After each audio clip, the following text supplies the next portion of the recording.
I hope you are all refreshed and refueled. I always think of these one-day conferences as something like a marathon of the mind. So we've reached the 13-mile mark.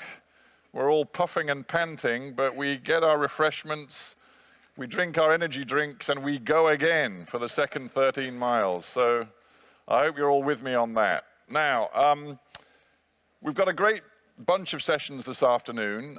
We've got a range of voices, a great deal of talk about innovation, and our first speaker comes from a world that one wouldn't necessarily expect to coincide with a forum on the future of agriculture. But nonetheless, I'm going to be fascinated to meet him and to hear what he has to say. So without further ado, let me invite to the stage Ranveer Chandra, who is the Managing Director for Research for Industry and the Chief Technology Officer of Agri-Food at Microsoft. So very warm welcome to you, Ranveer. Great to see you. Thank you. You take a seat there. Yeah. Now, Ranveer, I've been looking at your CV, and it's mighty impressive, and it includes your achievements in a whole range of areas which I barely understand. Battery research, I can get my head around. White spaces technology, I have no idea what that is. Spectrum regulation sounds very important, but I'm not quite sure what it's about. Yeah. Virtual Wi-Fi, yeah, I get that. I also see you're one of Newsweek magazine's 50 most disruptive innovators of 2021. It's a magnificent CV, but what on earth are you doing here? That's a great question, Stephen. And you know, for many of you, when you think of Microsoft, you don't think agriculture. But you know, Microsoft's mission is to empower every person and organization on the planet to achieve more. When we think of every person, we are thinking of all of us. And when we think of every organization, it includes farmers and farmers' businesses. And our goal is to build tools to help every person and organization, which includes farmers and us, to achieve more. And towards that, we are building lots of tools, lots of bringing the best of data, best of artificial intelligence for agriculture. And that's the work that I've been working on for 9 years now. That's when I started this work at Microsoft, where the key question we asked ourselves was, how do you help farmers achieve more? So we are going after the world's food problem. The world needs more food, the world needs good, nutritious food, and we need to grow this in a sustainable way without harming the planet. And that is very, very hard. The soils are not getting any richer, the water levels are receding, there's climate change. All of these just make the job of a farmer much harder. And one approach we think that can help us towards get to this goal is that of data-driven agriculture. What we mean by data-driven agriculture, our goal is not to replace a farmer, but to augment a farmer's knowledge with data and AI. So when I started this project, I went and volunteered in farms, and then I saw how hard a farmer works. That is, there was a farmer who could, and these farmers, they know a lot about their farm. They've been farming there for several years, decades, in fact, in some cases, generations. There was one farmer who could feel the soil and say what's going on. Another farmer, he could taste the soil and say what's going on. They know a lot. Yet, a lot of decisions they make is still based on guesswork, like when to plant, when to water, when to harvest, when to fertilize, where to fertilize. A lot of this is based on guesswork.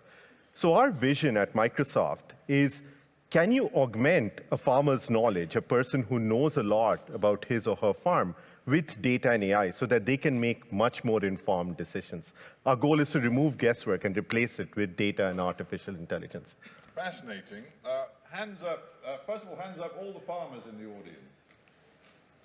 Yeah, great, there's quite a few of you. Hands up farmers who are already using, I don't know whether you're using Microsoft technologies, but using technologies in your everyday farming in a very real way.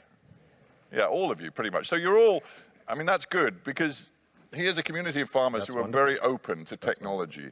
But you tell me in specific terms, not generalizations, in specific terms, what you think your technologies can bring to today's generation of farmers. That's a great question, Stephen. And farmers in particular started using technology when tractors came about. That was the time they started using tech. They started using a lot of tech with a lot of advances in genomics.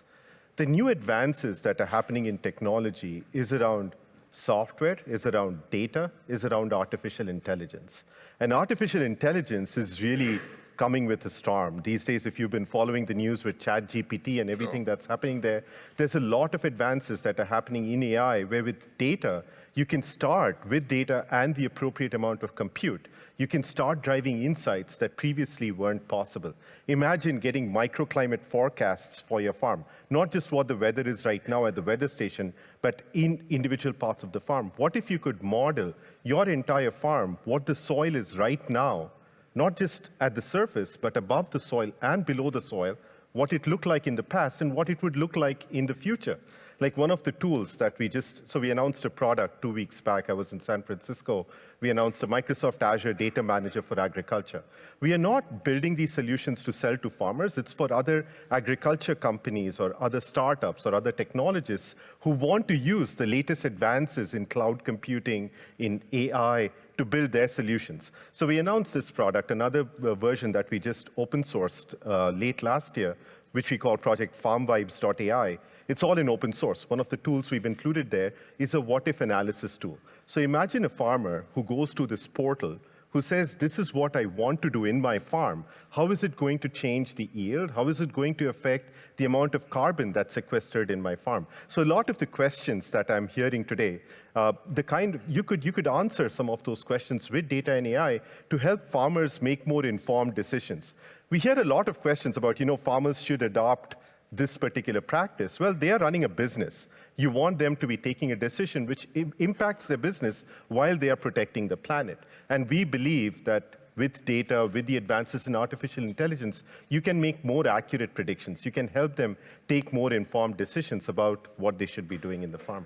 You are, though, in a sense, eliminating much of the autonomy and decision-making from the farmer. And it strikes me that's not necessarily a good thing. That depends. That's why one of the things that we've explicitly, when I started this project, we wrote that I come from a farmer's family, by the way, in India. I spent a lot of time growing up in a farm. I did not like anything to do with agriculture growing up, by the way. I grew up in this farm in India where, in the farm, they did not have, there was no electricity in the village, no toilets. And that is one of the reasons, even after I joined Microsoft, that was the reason I started working on this project. And our goal was that a farmer, they know a lot about the farm. That kind of intelligence, the amount that they know, is going to be extremely hard for someone else to know, including a computer. But if you could augment that information, the amount of knowledge that a farmer has, with the additional data that surrounds it, you can really unlock a lot of efficiency. But I was just a little concerned when you said a lot of this isn't directed at the individual farmer, it's directed at the big corporates, who are in the agri-business. And we've seen in other elements of the rollout of digital technology that the individual gets overwhelmed by the vast sort of corporate interest. Yeah. At its most simple in social media, you think you're using social media for your own benefit, but in a sense, you are the product yourself. There may be a danger that the farmer will become the product and be used, maybe even manipulated by, dare I say it, a corporation like Microsoft? No, a fair question. And this is where we need to be clear about the business models, about how we are taking these things to market. And there is a reason why we are not selling things to farmers, because we are not an agriculture company. We don't have the sales force or the support system to support the farmers, nor the agricultural knowledge. Now, in some cases, if the farmers are tech savvy, they can implement the solutions themselves. There's a farmer in Eastern Washington we work with. He's a computer science undergrad. He took the things we put in open source. He's implemented all of the solutions himself. He took Power BI and built his own offering. He uses 38% less chemicals in his farm. That's a lot of money for him. He farms 9,000 acres in Eastern Washington, a wheat farmer. But not all farmers are as tech savvy. So the tools that we're releasing is for anyone else who understands agriculture and can build these solutions. It could be a startup, it could be a corporation, it could be farmer organizations, like in India, we are talking to some farmer organizations who want to build it. It's for academics. We work with a lot of university professors who are building solutions or research prototypes on top of that. And it is interesting that your heritage obviously is in India. And, you know, at this forum, we reflect a great deal on the future of European agriculture, but we link that with global trends. And one great concern is to ensure that as agriculture changes and the demands for a more sustainable form of food production become ever more urgent, that this doesn't just sort of apply to Europe, it applies to the whole world. So are you saying your technologies can be adopted by the farming industry in Africa, in South Asia, places where perhaps the technology infrastructure is much less well developed right now than it is in Europe? Yeah, and that is a challenge we are trying to address. Right now, what we have, the kind of products and the research that we've done, it works for farms that are 10 acres or more. It works reasonably well. And when we look at it, we're looking at everything around productivity, around sustainability, around biodiversity, all of it. But the part which this is still in research, is how does digital agriculture work for smallholder farmers? So our vision is that we want data-driven agriculture to be democratized. We want the benefits of data and AI to reach every farmer anywhere in the world. And when we talk of that, we need to include smallholder farmers. That is one question we are conscious of.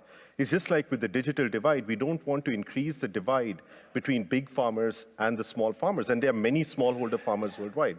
There are over 500 million smallholder farmers worldwide. And there was a recent paper I wrote with the Gates Foundation, with Stuart Collis at the Gates Foundation, which was published in a top-tier computer science conference, where we have the statistics which talk about only 13% of the smallholder farmers, out of the 500 million plus smallholder farmers, use any form of digital agriculture. And then we look at the challenges around it. The challenge is, why don't they use more digital agriculture? The number one problem is that of internet access. Around the world, there are 3 billion people who do not have internet access. And many of them are smallholder farmers. If you don't have internet, how will you even get data from the middle of the farm? Indeed. How will you get them the benefits? So these are some of the questions. Answer? So part of the answer we are coming up with, so that's where the white spaces stuff comes in, which you said. All that stuff I didn't understand at the beginning. Yeah, so that's one area of research that we have. We are also looking at how do you make artificial intelligence work for smallholder farmers. That itself is a hard problem. Sadly, I mean, you're such a great talker. We could go on for ages, but we're almost out of time. But just a final thought. Is this, I'm fascinated that such a vast corporation as Microsoft has decided that there is a great utility in connecting itself to the agriculture industry. You know, it surprises me, but it's very interesting. Is it, in a sense, about altruism for Microsoft, a feeling that this is important for the planet to harness the very best digital and AI technologies to agriculture? So more altruism, or actually, is there serious money to be made here for Microsoft? You know, it aligns with the mission of Microsoft. It is at the core of Microsoft where every day we ask ourselves, are we aligned with the mission? Are we building, so we build tools to make everyone more productive. That's the question I'll ask myself about you, Stephen, about everyone in the audience. Are we building the right tools to make you more productive? We ask that about farmers. Now, farming is a big industry. All of us eat food, and we talk about 4 Fs when we talk of agriculture: food, feed, fuel, and fiber. Of the clothes that we wear, it's coming from some farm. Now, there are farmers growing, it's all coming from agriculture, and we need to make sure that we are building tools to make the people more productive, the products much better for everyone on the planet. So part of it is, of course, along with that, Microsoft has also made big sustainability commitments. We made the biggest carbon purchase in 2021, where by any corporation, we purchased 1.3 million metric tons of carbon. We've said we'll be carbon negative by 2030, and we'll remove all the carbon we've ever generated since the time Microsoft was founded by 2050. So these are ambitious commitments towards the planet, the people, but along with that, we're also looking at the business side. Our mission is to make sure that every person and organization is more productive. That includes farmers, and that includes all of us who are consumers of things that are grown in the farm. All right, Ranveer, thank you. Just before, farmers who were very obedient, raising your hands earlier, having listened to Ranveer, and I must say, he's kind of persuasive, how many of you, hands up, how many of you actually now think that AI and the technologies that Ranveer is talking about could materially improve your farming, your productivity, and sustainability in the foreseeable future. How many of you are excited about this? Well, yeah, pretty much all of you who are farmers are excited. So Ranveer, excellent job. You've sold it to them. Well done. Give Ranveer a very, very appreciative hand. Thank you, Ranveer. That was very interesting. Thank you.